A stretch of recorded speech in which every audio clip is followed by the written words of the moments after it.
स्त्री का सम्मान। एक औरत को आखिर क्या चाहिए होता है? राजा महेश युद्ध में हार गए, हथकड़ियों में जीते हुए पड़ोसी राजा के सम्मुख पेश किए गए। पड़ोसी देश का राजा अपनी जीत से प्रसन्न था और उसने महेश के सम्मुख एक प्रस्ताव रखा। यदि तुम एक प्रश्न का जवाब हमें लाकर दे दोगे तो हम तुम्हारा राज्य लौटा देंगे, अन्यथा उम्र कैद के लिए तैयार रहें। प्रश्न है, एक स्त्री को सचमुच क्या चाहिए होता है? इसके लिए तुम्हारे पास 1 महीने का समय है। महेश ने प्रस्ताव स्वीकार कर लिया। वे जगह जगह जाकर विदुषियों, विद्वानों और तमाम घरेलू स्त्रियों से लेकर नृत्यंगनाओं, वेश्याओं, दासियों और रानियों, साध्वी सबसे मिले और जानना चाहा कि एक स्त्री को सचमुच क्या चाहिए होता है।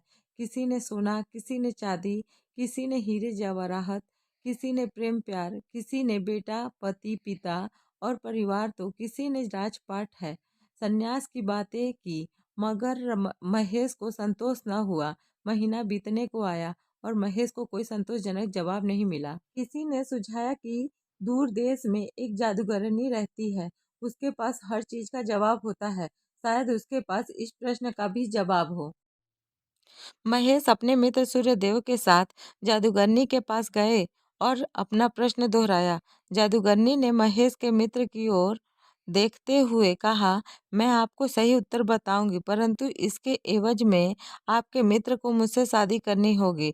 जादूगरनी बुढ़िया तो थी ही, बेहद बदसूरत थी। उसके बदबूदार पोपले मुंह से एक सड़ा दांत झलका।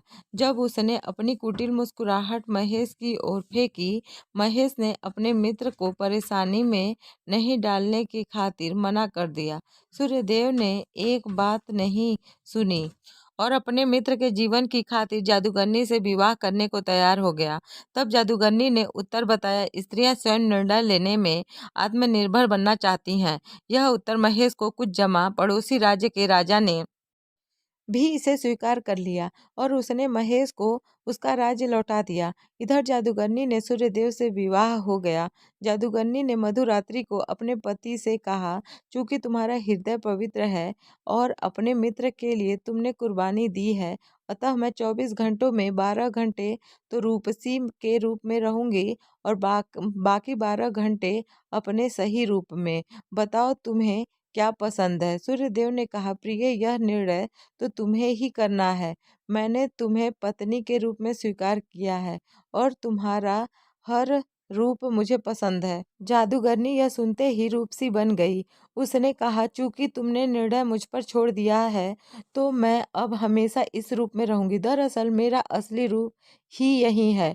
बदसूरत बुढ़िया का रूप तो मैंने अपने आस दुनिया के कुटिल लोगों को दूर करने के लिए धरा हुआ था, अर्थात सामाजिक व्यवस्था ने औरत को परतंत्र बना दिया है, पर मानसिक रूप से कोई भी महिला परतंत्र नहीं है। इसलिए जो लोग पत्नी को घर की मालकिन बना देते हैं वे अक्सर सुखी देखे जाते हैं। आप उसे मालकिन भले ही न बनाएं, पर उसकी जिंदगी के एक हिस्से को मुक्त कर दें। उसे उस हिस्से में से जुड़ी निर्णय स्वयं ले